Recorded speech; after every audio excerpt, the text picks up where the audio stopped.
नमस्कार किसान भाइयों, धान की फसल की रुपाई शुरू हो चुकी है, इसलिए हम समय से वीडियो लेकर आ चुके हैं। इस बार आपकी धान की ग्रोथ व पौधों में कल्लों की संख्या, फसल हरी भरी पूरी अच्छी बढ़वार देखकर आपका पड़ोसी भी आपसे ज़रूर पूछेगा कि आपने धान में क्या क्या डाल दिया है। धान की फसल किसान भाइयों आपकी दिशा व दशा दोनों निश्चित कर देती है, वह भी मात्र 25 दिन की फसल।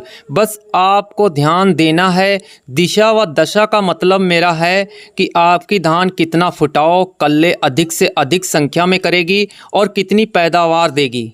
खादों का प्रयोग धान में कौन कौन सी व सबसे बेस्ट खाद कौन सी है जिसका प्रयोग धान में करना चाहिए, कितनी मात्रा और कब प्रयोग करें, और साथ में कौन कौन सी खाद मिलाकर डालें और खाद डालने का धान की फसल में सही तरीका क्या है जानें।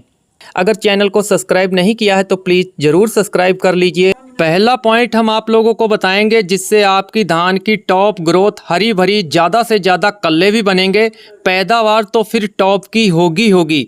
सबसे पहले आप जब रोपाई करते हैं तो इस चीज़ पर आप विशेष ध्यान आप लोगों को देना है।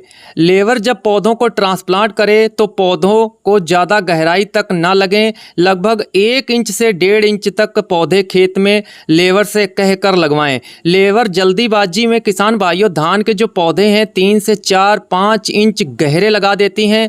इससे क्या होता है, पौधा कमर तक गहरा चला जाता है, जिससे पौधे खूब एनर्जी लगती है नई जड़ बनाने में, यहाँ तक कि पौधे को संभलने में, नई जड़ें बनाने में व पौधों को सीधा होने में ज़्यादा टाइम लग जाता है, जिससे फसल हमारी कमज़ोर की कमज़ोर रह जाती है। नर्सरी आपकी सेहतमंद होनी चाहिए। जब भी नर्सरी आप उखाड़ने से पहले लगभग 24 घंटे आप शाम के समय उसमें दानेदार यूरिया का बुरकाव अवश्य कर देना चाहिए। इस बात का भी आप लोगों को ध्यान रखना है। जब आप खेत तैयार करते हैं तो खेत को अच्छे से पानी से भर दें। उसके बाद में स्पेशल जो हैरो आती है या रूटावेटर से खूब अच्छे से खेत की जुताई करें। इससे क्या होगा, जब भी हम रोपाई करेंगे तो पौधे जल्दी से ज़मीन में जड़ पकड़ लेते हैं, पौधे पीले नहीं होंगे, सूखेंगे भी नहीं, और लोहा तत्व जिंक की कमी भी प्लांट में नहीं आती है अगर हम लोग खेत अच्छे से तैयार करते हैं। पानी आपको लेवल से ज़्यादा नहीं भरना है।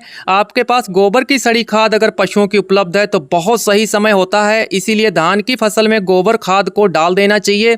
बरसात होने से खाद गलकर जमीन में मिट्टी को उपलब्ध हो जाती है, जिससे जो है ऑर्गेनिक मैटर बढ़ता है, कार्बन एसिड बनता है, किसान मित्र जो है केचुआ जीवांश की संख्या खूब बढ़ती है, मिट्टी उपजाऊ मुलायम भुरभुरी बनती है, रासायनिक खादों का प्रतिकूल प्रभाव भी मिट्टी में कम हो जाता है और अगली फसल जब हम लेंगे वो भी अच्छी पैदावार देती है। आइए बात करते हैं बेसल डोज में उर्वरकों का प्रयोग, मात्रा व प्रयोग करने का सही तरीका। खाद में आप सिंगल सुपर फास्फेट या हमारे किसान भाई DAP का प्रयोग करते हैं फास्फोरस पूर्ति के लिए। सिंगल सुपर फास्फेट अगर असली आप लोगों को उपलब्ध हो रही है तो इसकी मात्रा लेनी है, मैं 1 एकड़ की मात्रा बताऊंगा, 2.5 से 3 बैग 1 एकड़ में। पोटास पूर्ति के लिए MOP न्यूरोटॉप पोटास 60% वाली जो आती है 20 किलोग्राम आप लोगों को लेनी होगी। वैसे मार्केट में पोटास बहुत तरीके की आने लगी है, लेकिन सबसे बेस्ट यही पोटास। तीसरी खाद 35 से 40 किलोग्राम यूरिया ले सकते हैं और तीनों खादों को मिलाकर बेसल डोज धान की तैयार हो जाएगी।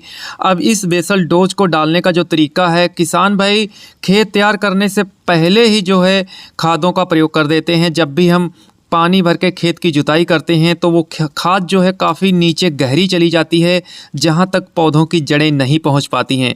इसलिए जब आप खेत तैयार कर लें, खेत तैयार करने के बाद में खादों का प्रयोग कर दें। अगर फिर भी नहीं प्रयोग कर पाए हैं तो लगभग धान रोपाई से 3 से 4 दिनों के अंदर अंदर पहली बेसल डोज का अवश्य प्रयोग कर देना चाहिए। उसके बाद में बारी आती है पहली यूरिया। किसान भाई 15 या 20 दिन के बाद जब प्रयोग करते हैं तो उस यूरिया में जिंक सल्फेट का अवश्य प्रयोग आप लोगों को करना है। 33% की जिंक ले सकते हैं और 21% की कोई एक जिंक का प्रयोग कर सकते हैं। उसमें हमारे किसान भाई जो है सल्फर 10 किलोग्राम कोई अच्छी कंपनी का ले। ऑर्गेनिक खाद जो है जैसे सीविड जो समुद्री शैवाल से बनके तैयार होती है 5 किलोग्राम वह भी ले सकते हैं। इसी खाद में मिलाकर आप लोग डाल सकते हैं, जिससे आपकी धान की फसल की ग्रोथ एकाएक बढ़ जाएगी। कल्ले भी बनना स्टार्ट हो जाएंगे और उपज भी आगे चल के बम्पर मिलेगी किसान भाइयों। जिंक पहली बेसल डोज में किसी भी फास्फोरस खाद के साथ आप लोगों को मिलाकर नहीं प्रयोग करना है। धान की फसल में यूरिया प्रयोग करते समय आप खेत में पानी भरा नहीं होना चाहिए। अगर खेत सूखा है शाम के समय यूरिया आप लोगों को प्रयोग करना है। अगर किसी कारणवश पानी है तो पानी की मात्रा लेवल जो है 1 से 1.5 इंच ही होना चाहिए, ज़्यादा पानी नहीं होना चाहिए। जानकारी अच्छी लगी तो शेयर करिएगा। धन्यवाद।